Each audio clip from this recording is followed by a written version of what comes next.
咱来看文化部举办的2024年台湾文化遗产国际论坛，连续2天举行，邀请国外专家甲咱国内推动文化资产保存的机构，各有专家学者、民间团体来对话，望讲当透过国际经验，互咱国内文化遗产会当以创新的方式来进行保存。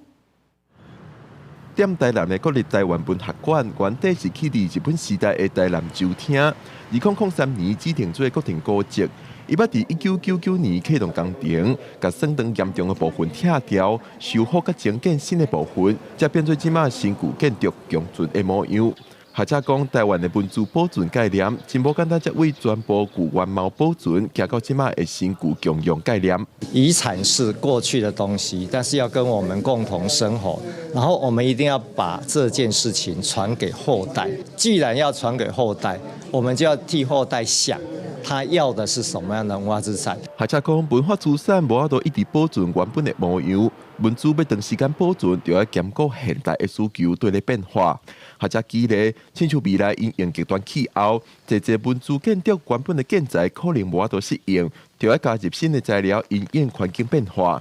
文字保存学问真济，文化部举办论坛，邀请国内外学者参与讨论。我们国内的